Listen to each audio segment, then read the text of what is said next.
Hello, everybody. Well, my name's Allan Gomez, and I'm going to talk about my passion for radio and the work that we're doing with Prometheus Radio Project. Full disclosure, I'm actually not from Philly. I grew up in south side of Chicago. Anyone? All right, yeah, whatever. Anyway, but before that, I was living in a tiny little, after that, I moved to Colombia to work in a health project in a tiny little jungle town in a conflict zone. Pretty amazing, intense experience. I learned a lot. It was pretty mind-blowing, the scenario there. But my passion for radio brought me back to Philly. And radio, you say, okay, well, Tesla and the technology, your cell phones, all this stuff, and all that stuff is really exciting in a nerdy kind of way. But the passion for me is really about the human part and the possibilities therein. So, of course, we're all pretty familiar with like the commercial model of radio, some self-absorbed, obnoxious shock jock, or some self-absorbed, obnoxious loudmouth, right-wing blowhard, or some sort of like pathetic 100-song playlist with Led Zeppelin on heavy rotation, right? So for me, actually, I got started volunteering some time at WHPK on the south side of Chicago. I was driving around, I heard some DJs that were so bad that I thought, I can be this bad. I called them up and they said, sure, come on down, graveyard shift on a Wednesday night. And that's like, okay, great, but I'm not really a full member of the station. Gave me a little inkling into the difference between community radio and college radio since I wasn't a student.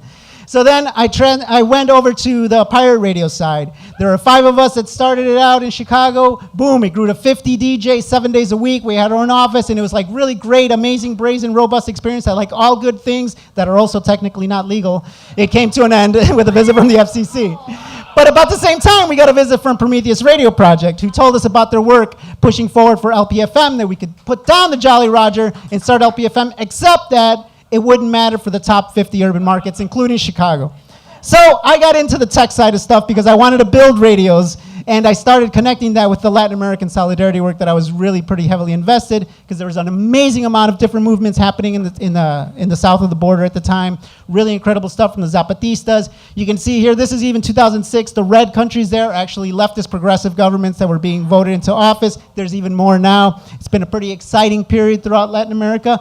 But also, during that time, as we did build radio stations down there, we connected with Prometheus at their famous barn raisings, which brought over grassroots activists together to work together to build community radio stations across the U.S. We learned a lot. It was really great times. We also learned about some of the challenges that they were facing and the uphill battle that they were looking at to get LPFM. And it was actually the Capitol Hill that was the uphill battle that they were looking at, because in order for LPFM to actually have the kind of impact that we all wanted, it would need to actually challenge some laws. So we thought nothing's going to happen for a while. But then something happened for me that was like really like an expression of like what the possibilities are with radio.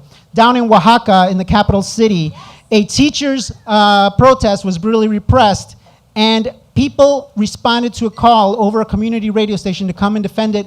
That blew up. It was amazing. 7 months they barricaded the city in protest to the governor there. And that all started from this like tiny little community radio station being run by the teachers movement. And it was like pretty amazing and phenomenal. It was a transformative moment there, right? I had the privilege to actually, the year before, that's me climbing the tower to build it, to actually build that station.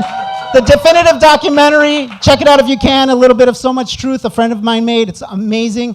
But then one of the other things that happened at that time as well is that this scrappy band of ex-pirates operating out of a church basement in West Philly won a national legislative battle. Prometheus won. Obama signed into law in 2012 the Local Communities Radio Act, which opened up that possibility in the top 50 urban markets. Boom, 2,800 new applications were coming in. So all this stuff's going on. I'm like, I want to be a part of this. They said, come on down to Philly. And I said, all right, I'll leave Columbia. And I came over here.